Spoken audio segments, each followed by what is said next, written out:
የእናንተው አራዳ ዴይሊ ነው። አሁን የወጣን አሁን የተሰማ ሰበር ዜና ይዘን መጥተናል። አብራችሁን ቆዩ። በመካከለኛው ምስራቅ መጠነ ሰፊ ለውጥ ሊያመጣ የሚችል ዜና ደርሶናል።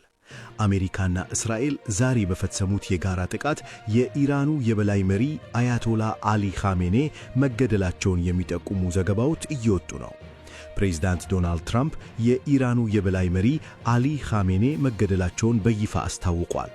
ትራምፕ በማህበራዊ ሚዲያ ገጻቸው ላይ የሚከተለውን መልእክት አስፍረዋል።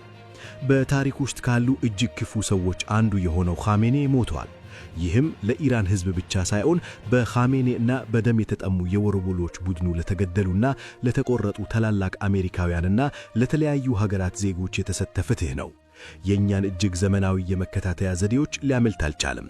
ከእስራኤል ጋር በቅርበት በመስራታችን እርሱም ሆነ ከእርሱ ጋር የተገደሉ ሌሎች መሪዎች ሊያደርጉት የሚችሉት ምንም ነገር አልነበረም። ትራምፕ አክለም ይህ ለኢራን ሕዝብ ሀገሩን መልሶ ለመረከብ የተሰጠ ታላቅ ዕድል መሆኑን ገልጸዋል። ብዙ የአብዮታዊ ጥበቃ የፖሊስና የደህንነት አባላት መዋጋት እንደማይፈልጉና ምሕረት እየጠየቁ መሆኑን ጠቁመው አሁኑኑ እጃቸውን እንዲሰጡ ጥሪ አቅርበዋል። ጥቃቱ ግን ግቡ እስኪሳካ ድረስ በሳምንት ውስጥም በጥንቃቄና ያለማቋረጥ እንደሚቀጥል አስታውቀዋል። አንድ ከፍተኛ የእስራኤል ባለስልጣንና አንድ ዋና የእስራኤል ብሮድካስተር እንደዘገቡት ለጠቅላይ ሚኒስትር ቢንያሚን ኔታንያሁ የኻሜኔ አስከሬን የሚታይበት ፎቶግራፍ ቀርቦላቸዋል። የእስራኤሉ ቻናል 12 እንደዘገበው አያቶላው ከኖሩበት መኖሪያ ፍርስራሽ ውስጥ የወጣው አስከሬናቸው የሚታይበት ፎቶግራፍ ለጠቅላይ ሚኒስትር ቢንያሚን ኔታንያሁ ታይቷል። ኔታንያሁም በሰጡት መግለጫ የአምባገነቱ አሊ ኻሜኔ ግቢ በቴህራን እምብርት ወድሟል፣ እርሱም በሕይወት እንደሌለ የሚያሳዩ ብዙ ምልክቶች አሉ ብለዋል። ፕሬዝዳንት ትራምፕ ከኤንቢሲ እና ኤቢሲ ኒውስ ጋር ባደረጉት ቃለ ምልልስ የኻሜኔ መሞት ዜና ትክክል ነው የሚል እምነት እንዳላቸው ገልጸዋል። አብዛኛው የኢራን ከፍተኛ አመራር መደምሰሱን ጠቁመዋል። ውሳኔ ሰጪ የሆኑት ሰዎች በሙሉ ጠፍተዋል ብለዋል። ቀጥሎ ማን ስልጣን ይዛል ተብለው ሲጠየቁ በሆነ ወቅት ላይ ማን እንዲሆን እንደምፈልግ ለመጠየቅ ይደውሉኛል ሲሉ በፌዝ መልክ ተናግረዋል። አያቶላ ኻሜኔ ከ1989 ጀምሮ የኢራንን መሩ ሲሆን መረጃው እውነት ከሆነ ይህ በዓለም አቀፍ ደረጃ ትልቅ ዜና ይሆናል።